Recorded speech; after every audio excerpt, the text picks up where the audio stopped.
Jemi rikthyer në studion e Star, do të flasim tani për martesën, një event i veçantë në jetën e gjithë secilit, po që nuk shkon deri tek eventi e gjitha, pra shkon edhe për teja saj. Dhe në fakt ka diçka shumë interesante që ndodh në Poloni. Unë njoha edhe më herët në hapjet e emisionit që në Poloni çiftet që arrin të bëjnë 50 vite që nga kurorëzimi i tyre dekorohen. Është kjo një ceremoni thjesht sublime për treguar pikërisht dhe për të festuar atë dashurinë mes dy njerëzve apo bashkëveprimin dhe komunikimin mes tyre? Besoj që jo, duhet jetë shumë më shumë, duhet jetë edhe një mënyrë për dhënë shembull për brezat e tjerë që në fakt martesa është një institucion, aq më tepër në këtë kohë kur numri i divorceve është shtuar për shkaqe të ndryshme. Dhe po ashtu, pjesa më e madhe e divorceve ka ndodhur në ato martesa që janë bërë përgjatë dekadës së fundit. Ne do të flasim lidhur me këtë lajm i cili na vjen nga Polonia, po mund vendoset fare thjesht në kontekstin shqiptar me sociologen Alkida Myftaraj. Gjes mirë se erdhe, Alkida. Dhe po ashtu në një lidhje të drejt për drejt kemi edhe avokatin Endri Çela, avokat, ju përshëndes. Dhe në fakt, Alkida, po e nis me ty, nga këndvështrimi sociologjik, cilat janë faktorët që e mbajnë një martesë të fortë dhe afatgjatë. Po shohim, po t'i referohemi të dhënave nga Polonia, janë në shumë vite, në të cilat këta çifte dekorohen dhe numrat vijojnë të jenë interesant në çdo kohë, edhe pse patjetër ka një tendencë rënjeje, e cila nuk ndihet vetëm aty, po ndihet globalisht. Çështjet e komunikimit janë ato të cilat gjithnjë theksojnë për sa i përket aspekteve të bashkëveprimit midis njerëzve. Edhe çiftet, edhe martesa është një institucion i cili nuk i shpëton aspekteve të komunikimit, mirëbesimit, marrëveshjes së përbashkët dhe reciprocitetit. Martesa në fakt është një marrëveshje që dy njerëz bëjnë që do kalojnë jetën së bashku, kështu që të qenit shumë bukur një marrëveshje. Të qenit miq me njëri tjetrin, të qenit transparent me njëri tjetrin, të hapur, të qenit njerëz të cilët vendosin në një mënyrë të përbashkët, të ndajnë gjërat e tyre, të ndajnë problemet e tyre emocionale, problemet e tyre financiare, pra vendosin që të kalojnë një jetë së bashku. Dhe në fakt, atë që ne quajmë jetë dhe që na duket shumë e gjatë, është përditshmëria jonë. Është aspekti i vogël i të dërguarit dikujt një gotë çaj kur ai është smur. Është momenti kur ne zgjedhim të ndajmë dikë një lajm rreth familjes, kur ndajmë me dikë një gëzim tonin personal, kur dikush promovohet në punë, kur dikush mbyll studimet, apo kur dikush bën një arritje në jetën e vet dhe zgjedh ta ndaj këtë gjë me një njerëz që e ka shumë pranë zemrës. Martesa në vetvete, pavarësisht aspekteve ligjore që do i shpjegoj avokati, nuk dua të hyj në atë pjesë, është një marrëveshje midis dy palëve e nënshkruar e cila në fakt garanton vjeshmërinë e kësaj marrëdhënie në formë ligjore, por a është ky vetmi garantor? Sigurisht që jo, sepse qenia sociale për nga natyra është e ndërtuar që të lidhet në mënyrë emocionale me tjetrin. Dhe në fakt të gjitha ato martesa të cilat ne i konsiderojmë si të suksesshme, në fakt nuk janë asgjë tjetër veç se marrëveshje të bëra dhe të rregulluara kohë pas kohe në momente të caktuara. Të gjitha ato çifte që kanë kaluar 50 vite martesë, apo qoftë edhe 20 vite, apo qoftë edhe 30 vite, apo qoftë edhe 10 vite martesë, kanë pasur ato debate, patjetër që po. Ka pasur konflikte, patjetër që po. Njeriu në çdo moment ka dhe individualitetin e vet, po ka dhe kolektiven. Ka dhe gjërat e veta personale, por ka dhe gjërat e përbashkëta që i ndanë. Dhe ekziston një vijë shumë e hollë, e cila vendoset me marrëveshje me njëri tjetrin, ku ti lejon dikë që të njohë ty dhe të pranoj ty siç je, dhe gjithashtu në të njëjtën formë dhe ti të njohësh dikë dhe ta pranosh dikë siç është, me të mirat dhe të këqijat e tij, me të mirat dhe jo të mirat e tij, me veset dhe me virtytet. Se në fakt, siç edhe ti e përmend, Alkida, është një marrëveshje dypalëshe e cila duhet të arrisë së pari dakordsimin mes dy personave për të konkretizuar pastaj në një formë ligjore. Dhe do doja në fakt me avokat vazhdonim me mënyrën se si e mbron ligji shqiptar institucionin e martesës dhe të familjes. Atëherë, në kodin e familjes, martesa është një nga institucionet më të rëndësishme, duke paraqitur një rregullim shumë të detajuar dhe shumë të qartë, që fillon që nga forma e lidhjes së martesës, detyrimet që ka në bashkëshortët në momentin që janë të martuar me njëri tjetrin dhe më pas edhe çfarë pasojash ka zgjidhja e martesës. Duke qenë se është dhe një përtham shumë e rëndësishme për shoqërinë, edhe ligji, konkretisht kodi i familjes parashikon rregullime të posaçme në mënyrë që për aq sa është e mundur për shkak të ligjit të jetë sa më rregulluar dhe të ketë ndihmë, po themi, ose të ketë favorizime për të zgjatur bashkëtesën ose martesën midis personave që janë të lidhur në martesë. Pra, është një formë e cila mund të rregullohet edhe ligjërisht, po ka patjetër edhe ato mënyrat e saj se si duhet bëhet, edhe mund na tregoni një mënyrë tipike se si dy njerëz, le themi, nënshkruajnë atë marrëveshjen e martesës, shkojnë deri tek ajo firma që secili vendos. Për shkak të rëndësisë së veçantë që ka lidhja e martesës, është një veprim juridik që nuk mund të delegohet. Pra nëse ne mund të përcaktojmë një përfaqësues të posaçëm për të bërë çdo veprim juridik, duke filluar që nga tërheqja e lekëve në bankë dhe veprimet e tjera juridike, martesa është një veprim që nuk mund delegohet dhe personi duhet paraqitet personalisht tek zyra e gjendjes civile, së pari për të bërë shpalljen e martesës dhe pasi të ketë kaluar afati i shpalljes, ta bëjë personalisht lidhjen e martesës me personin që ka rënë dakord. Ka një gjë në Shqipëri që nuk aplikohet kontrata paramartesore për sa i përket regjimeve pasurore që duhet të kenë bashkëshortët. Pra, unë ka 12 vjet që punoj avokat dhe në asnjë rast nuk kam hasur në zgjidhjen e martesës apo në ndonjë diskutim martesor për sa i përket regjimit pasuror, nuk kam hasur që personat të lidhin një kontratë paramartesore. Tani kjo mund ta quajmë dhe anë pozitive dhe anë negative, sepse në momentin që dy persona lidhin një martesë, nuk shkojnë me idenë apo me paragjykimin që kjo martesë mund të zgjidhet dhe të rregullojnë dhe pasojat për sa i përket anës pasurore të zgjedhjes së martesës. Po pastaj në pjesën më të madhe të rasteve, avokat, kur dy persona shkojnë drejt divorcit për 1001 arsye, një nga problematikat më të mëdha që haset shpesh është pikërisht ndarja e pasurisë, që mëtej ndikon edhe tek mirëqenia e fëmijëve e shumë aspekte të tjera. Kjo lidhet me aspektin kulturor. Po. Në doja edhe një ndërhyrje nga Alkida për pjesën e kontratës paramartesore, përmendi avokati, është kultura jonë, është mentaliteti jonë që nuk e pranojmë dot këtë lloj forme të vepruarit. Shoqëria shqiptare është një shoqëri që martesën e ka lidhur në bazë të moralit dhe në bazë të vlerave kulturore, shoqërore dhe tradicionale. Nuk shihet martesa në këndvështrimin ligjor dhe në këndvështrimin materialist apo në këndvështrimin e vlerave pasurore. Patjetër ka ndryshuar vitet e fundit, por përsëri fakti që ne nuk kemi njerëz që të sjellin kontrata paramartesore përballë avokatëve përpara se të nënshkruajnë marrëveshjen ligjore të martesës, do të thotë që ne ende nuk e kemi në kulturën tonë. Arsyeja sepse se kemi në kulturën tonë është për shumë faktor. Faktori i parë është sepse ti ku lidh martesën ti beson tek institucioni i martesës në mënyrë morale, jo në mënyrë ligjore. Dhe marrëdhënia që ti ndërton me dikë është një marrëdhënie që është e bazuar në dashuri, në vlera, në respekt, në reciprocitet, dhe që ti mendon se gjëja jote është e imja dhe gjëja ime është e jote. Dhe në fakt, të gjitha marrëdhëniet kur ndërtohen në fillim, ndërtohen në mënyrë të tillë. Në vendet më të zhvilluara, në të cilat individualizmi dhe të ardhurat pasurore shihen si një, le të themi, pronë private e secilit, nuk e kanë problemin që t'i ndajnë këto prona që ata kanë dhe që të vendosin një kufi midis njëri tjetrit. Për shembull, zakonisht kontratat paramartesore caktojnë që pas një divorci të caktuar, të ardhurat e mia nuk do preken dhe nuk do jenë në përpjesëtim me ish bashkëshorten time gjatë procesit të divorcit, periudhës së divorcit. Ajo që ndodh në Shqipëri është që ne e harrojmë faktin që në një të ardhme mund të kemi një divorc apo mund të kemi një konflikt të caktuar. Kjo mund shihet pozitivisht, e tha edhe avokati që duket sikur ne kemi shumë besim tek martesa si institucion. Problemi nuk është që të kesh besim tek martesa, mendoj unë, problemi është që ti të kuptosh se ku fillojnë dhe ku mbarojnë kufite dhe liritë e njëri tjetrit.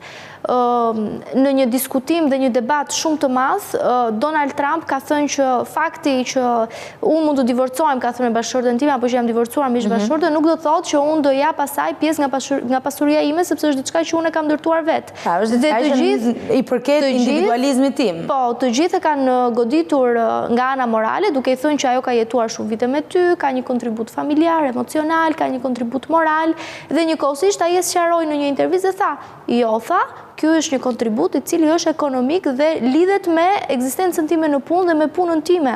Pra me atë që unë kam dhënë në shoqëri dhe atë që unë kam marrë, fitimet e mia dhe lodhjet e mia kur unë kam punuar në zyrë. Kurse zonja ka dhënë kontribut në shtëpi për sa i përket aspekteve emocionale. Në fakt, kjo ndodh në shoqëri të cilat shihet me pragmatizëm martesa.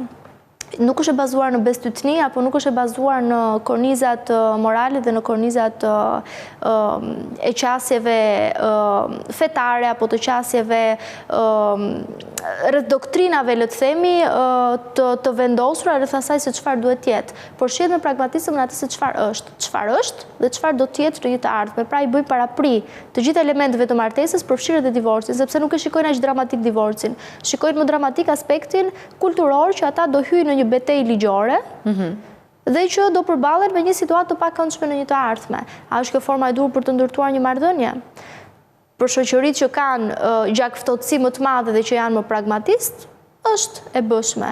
Për shoqëri si shoqëria jonë, e cila është shumë larg pragmatizmit dhe që marrëdhëniet lidhen mbi bazën emocionale, afeksionin e momentit, apo një marrëdhënie që ndërtohet më saktë me idenë për të përfituar nga njëri tjetri, sepse martesa është përfitim dhe ne shikojmë në një koncept përfitimi i cili lidhet me shumë aspekte përfituese, nuk ka të bëjë vetëm me aspektin ekonomik, patjetër që ne nuk e marrim përsipër dhe nuk e marrim në logjikën tonë të arsyeshme që ne të nënshkruajmë një kontratë paramartesore.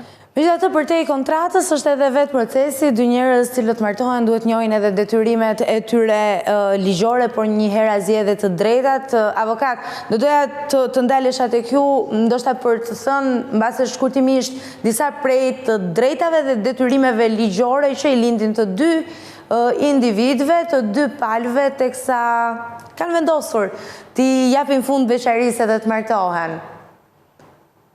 Të drejtat që lindin nga martesa është ajo që ne kemi diskutuar dhe ku kemi folur përpara, çdo pasuri e vënë mbas martesës u takon dy bashkëshortëve. Nuk ka rëndësi kush kontribon më shumë financiarisht, sepse fryma e kodit familjes është e tillë që kontributi mund të jetë jo vetëm financiar, pra mund të jetë dhe kontribut duke mbajtur fëmijët, duke kontribuar në mirëritjen e tyre apo në përkujdesjen e familjes dhe punëve të tjera që nuk përkthehen detyrimisht në përfitim financiar.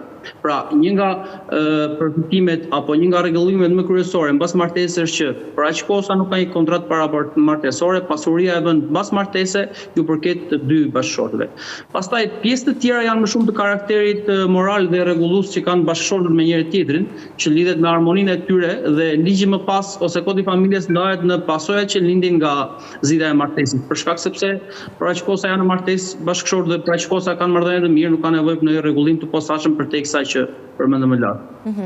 Ndërkohë, Alkida, në aspektin sociologjik, mund të bëjmë një diferencë mes çifteve të dikurshme, ata që kanë shumë vite, që i kanë kaluar ndoshta 20-30 vite me njëri tjetrin, dhe atyre që kanë vendosur të martohen në këtë epokë moderne kur gjithçka ka ndryshuar. Se ne i referohemi rastit të Polonisë, që ata që kanë mbi 50 vite martesë marrin edhe një dekorim, po nga ana tjetër ta vendosim pak në kontekstin shqiptar nëse mund të bëjmë një diferencë mes brezave.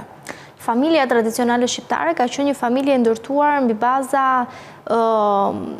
jo ekonomike, por mbi baza të riprodhimit. Pra, synimi dhe qëllimi kryesor i ndërtimit të një familje është ai biologjik, që ne do martohemi për të garantuar vjeshmërinë e jetës dhe për të bërë atë që natyra na ka dhënë neve për detyrë për ta bërë në një farë mënyre. Në ditët e sotme, koncepti dhe arsyeja sepse lidhet martesa lidhet për arsye të ndryshme. Disa njerëz lidhin martesë për të përfituar benefitet nga politikat sociale që sjellin martesat, disa të tjerë martohen për shkak të një emocioni pozitiv në fazat e para të marrëdhënies së tyre, me idenë që po, do na vlej martesa sepse ne kemi vendosur të jetojmë dhe të qëndrojmë së bashku, pavarësisht se çfarë mund të ndodhë në një të ardhme. Konteksti social në cilin ne jetojmë sot absolutisht nuk është i njëjtë me kontekstin që ka qenë më përpara. Nëse më përpara vlerat morale dhe shoqërore rrotulloheshin rreth institucionit martesës si bërthame shoqërisë, tashmë si bërthame shoqërisë shihet e drejta dhe individualiteti i gjithë secilit.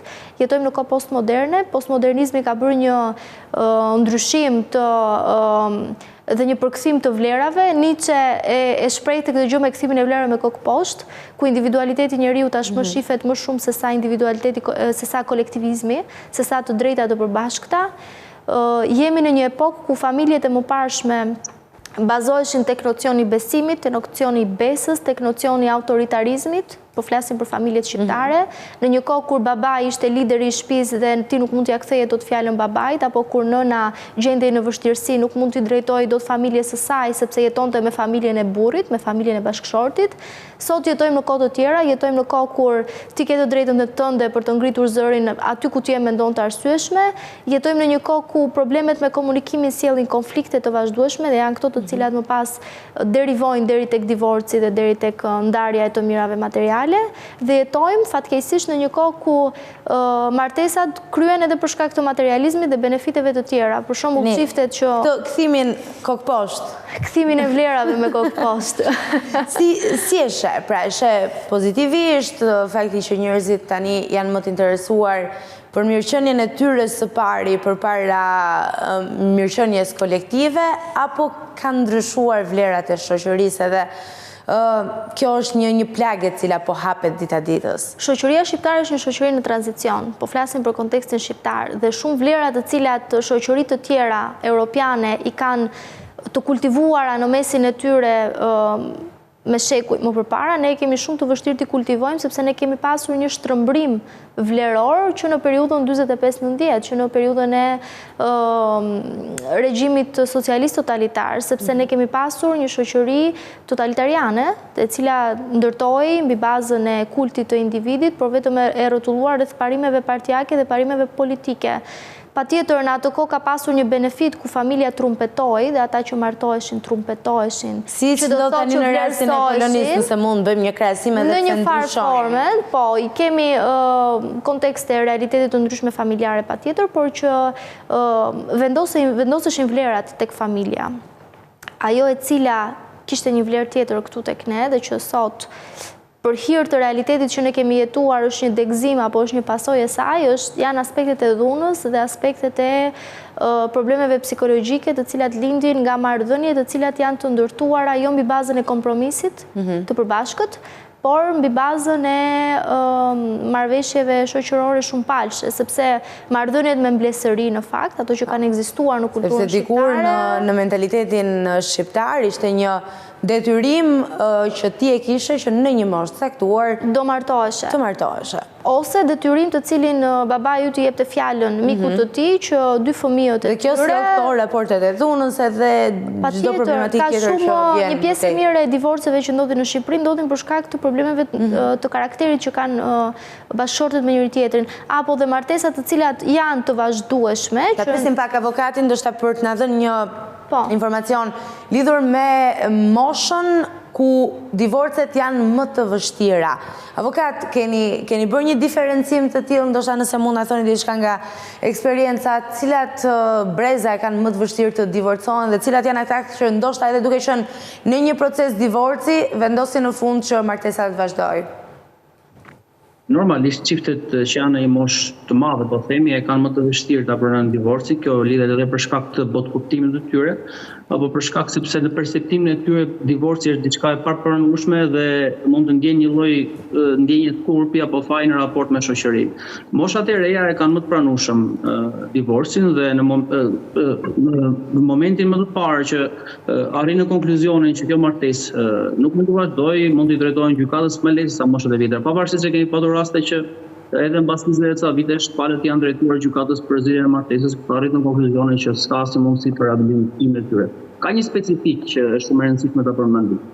Në pjesën më të madhe të rasteve, në qoftë se një palë u drejtohet gjykatës për zgjedhjen e martesës, është shumë e vështirë që kjo martesë të rehabilitohet, sepse marrëdhënia ka shkuar në atë pikë sa është shumë e vështirë që të rehabilitohet. Madje ka patur raste sepse gjykata e ka detyrueshme të një seancë pajtimi për të parë nëse ka mundësi midis palëve të pajtohen dhe të mos vazhdojnë me zgjedhjen e martesës, edhe kur kjo seancë rezulton e suksesshme, për një kohë të shkurtër në pjesën më të madhe të rasteve palët do i drejtohen përsëri gjykatës. Pra, nëse ka shkuar në atë pikë sa një nga palët ka vendosur të zgjidhë martesën, është shumë e vështirë, në raste shumë të rralla mund të ndodhë që të mbijetojë ose të vazhdojë martesa midis palëve. Pra konfirmohet edhe nga avokati Ndriçela, në fakt, Elkida, që ndodh pikërisht kjo. Kemi ndërtuar një mentalitet i cili patjetër po ndryshon dita ditës dhe diferenca mes brezave bëhet lehtësisht e kuptueshme. Jemi në një mentalitet ku për t'ju kthyer prapë niçes me kthimin e vlerave me kokë poshtë, e kemi shumë të vështirë të pranojmë që një individ nuk do më të qëndroj me ne. Dhe ky është problemi kryesor që ne nuk e perceptojmë dot të mos jetojmë pa dikë me të cilin e kemi krijuar një vjeshmëri. Patjetër fazat e divorcit. Mund të jetë vërsia ekonomike që ne kemi? Fazat e divorcit janë të shumta dhe kryesisht kemi fazat emocionale të divorcit, ku kryet divorci emocional, kryet divorci psikologjik, ku ti merr atë vendimin për të divorcuar me dikë, pastaj ti ja komunikon, pastaj kemi një fazë konflikti të brendshëm mes çiftit, të divorcohemi ose mos të divorcohemi. Kemi një konflikt shoqëror të divorcit ku zakonisht familjet ndërhyjnë për të thënë mos u divorco, sepse ekziston ky mentaliteti që po u divorcove merr një biografi jo të mirë, le të themi. Fatikisht ekziston ende në shoqërinë tonë. Ndryshe nga Polonia apo nga vendet të tjera të cilat divorcet pavarësisht se ndodhin e kanë më të lehtë për të vijuar jetën sepse e shikojnë siç e theksova në mënyrë pragmatiste dhe martesën. Tek ne kjo është një problematik shumë e thellë sepse për shkak të divorceve ne kemi marrëdhënie të cilat kthehen nga marrëdhënie midis dy çifte, midis çiftit bashkëshortor në marrëdhënie midis dy njerëzve të cilët kthehen në një farë forme në armiq me njëri tjetrin, janë në konflikt të vazhdueshëm me njëri tjetrit, ku sjellin dhe problematika të theksuara për fëmijët, ku sjellin problematika. Duhet menduar në këtë rast që më të prekur do të jenë pikërisht fëmijët nga një proces jo i shet divorci dhe nga ky kthimi hakmarrës nga një partner tek tjetri. Avokat, në përfundim, sepse jemi në minutat e fundit, çfarë ndryshimi ligjor mendon që do të ishte i domosdoshëm mbase për ta rregulluar edhe për të sjellë përmirësim në institucionin e martesës dhe rrjedhimisht familjes në Shqipëri? Atëherë, përpara sa të përgjigjem me pyetjen tuaj, do doja të shtoj edhe diçka në raport me ndryshimin që kanë brezat për sa i përket martesës. Nëse personat të cilët janë në një moshë të madhe e kanë më të vështirë ta pranojnë divorcin, që i bën që të jenë në një martesë e cila mund të mos jetë e shëndetshme për ta, brezat e rinj kanë një problem tjetër që duke qenë se kanë shumë të pranueshëm divorcin, bën që të mos bëjnë përpjekjet e vazhdueshme ose të mos marrin përgjegjësitë që u takon për ta bërë këtë martesë të vazhdojë. Pra, në momentin më të parë që ka një mosmarrëveshje, prirën më shumë t'i drejtohen gjykatës. Pra, secili nga brezat ka ato në thonjza apo i quajmë mangësi që bën. Më vjen aty shën po bëj këtë pyetje avokat, nëse mund ta ndani, se e di që edhe konfidencialiteti është pjesë e rëndësishme e punës suaj, po cila ka qenë arsyeja më absurde që ju keni dëgjuar për përfundimin e një martese? Ka qenë një zotëri i cili ankoi për bashkëshorten e tij që ishte alkoolizuar dhe ky është zakonisht një rast i rrallë sepse në Shqipëri të alkoolizuar janë meshkujt. Mirë, po në rastin konkret ishte një bashkëshorte që ishte alkoolizuar dhe nuk ishte dorë nga alkooli, që bëri që bashkëshorti drejtoi gjykatën dhe të zgjidhte martesën. Okej, kjo ka qenë edhe një lloj forme për ta vënë në dieni atë individ që kishte nevojë të merrte ndihmë profesionale për t'u larguar nga një vesh i tillë i cili mund të jetë vërtet shkatrues për familjen. Absolutisht. Për ta përmbyllur avokat. Atëherë, në lidhje me pyetjen tuaj, çfarë duhet të bëjmë që të ndihmojmë personat që janë të martuar të zgjasin shumë martesa ose të lehtësojmë problemet e tyre? Së pari, çiftet e reja duhet të trajtohen me favorizime për sa i përket kredive të buta të marrjes së shtëpisë, gjë e cila ose ndodh shumë pak ose nuk ndodh fare. Pra, nëse je një çift i ri, ke shumë të vështirë që ti të blesh një shtëpi dhe të sigurosh ato domosdoshmëri ekonomike për të patur një jetë normale në mënyrë që të mos kesh shumë konflikte që të çojnë në zgjedhjen e martesës. Në të njëjtën kohë duhet po themi që nuk lidhet vetëm me ndryshimet ligjore, po duhet që të ketë një lloj kulture të tillë ose një lloj sensibilizimi të tillë që secili nga personat duhet të marrë përgjegjësitë që i takon në raport me martesën. Pra, secili nga palët duhet di të respektojë veten, di të respektojë bashkëshortin, duhet di të ndërtojë një balans të tillë me partnerin në mënyrë që martesa të jetë e vazhdueshme. Normalisht kjo nuk është vetëm ndryshim ligjor, kjo është më shumë aspekt social që nuk mund të bëhet thjesht me ndryshim ligjor. Megjithatë, mendoj që këto janë elementet më të rëndësishëm që ta ndihmojnë martesën dhe gjatësinë e saj. Avokat, faleminderit, po. Ka një problematik shumë të madhe në përplasjen midis brezave, se ky është elementi kryesor që ndikon në botë kuptimin që ne kemi për martesën, për zhvillimin e marrëdhënieve. Ne vim nga një kulturë ku ne shikojmë prindër të cilët kanë një gjatësi shumë të madhe me njëri tjetrin, pra kanë vite të gjata të martesës, por që nuk kuptohen me njëri tjetrin, ose që kanë një mënyrë dhe një gjuhë komunikimi e cila është e papërshtatshme për një ambient të shëndetshëm, për dikë që martesës dhe mentalitetit. Dhe që këtu fillon problemi, sepse i bëndet të rinjt pastaj që të mos e duan një shembull të tillë dhe që të largohen nga ato vlerat e martesës dhe nga dëshira për të qenë në një marrëdhënie të gjatë, le të themi. Megjithatë, unë besoj fort Elkida dhe ma do mendja edhe ti njësoj si unë që njeriu duhet së pari të dojë veten shumë në mënyrë që të jetë pastaj plotësisht i përkushtuar në çdo marrëdhënie tjetër. Unë gjykoj dhe mendoj që martesa ka fundament dashurinë dhe mirëbesimin, dhe nëse dashuria dhe mirëbesimi nuk janë, nuk mund të ekzistojë afatgjatë. Kështu që një mesazh për njerëzit të duan veten dhe të duan palën tjetër që kanë pranë, dhe nëse nuk kanë besimin e dur për ta çuar përpara, të zgjedhin gjuhën më të thjeshtë dhe më miqësore, sepse pas divorcit patjetër që mund të kesh një miqësi shumë të mirë me atë njeri, sidomos për hir të fëmijëve. E vërtet. Falenderoj Elkida për bisedën dhe për informacionin. Avokat, faleminderit gjithashtu për këto informacione që ndat me ne mëngjesin e sotëm. Urojmë që pse jo të bëjmë edhe ne aktivitete tilla si Polonia dhe të dekorojmë çiftet që kanë goxha vite. Do ishte diçka e bukur për tu parë patjetër. Ne do të shkojmë tani në një hapësirë të shkurtër publicitare. Megjithatë, përpara se të largohemi, nuk dua të harroj të kujtoj që mund të përdorni Blue Taxi për të gjitha lëvizjet tuaja në kryeqytet. Fare thjesht përmes rezervimit me një mesazh në WhatsApp dhe kështu udhëtimi bëhet më i këndshëm.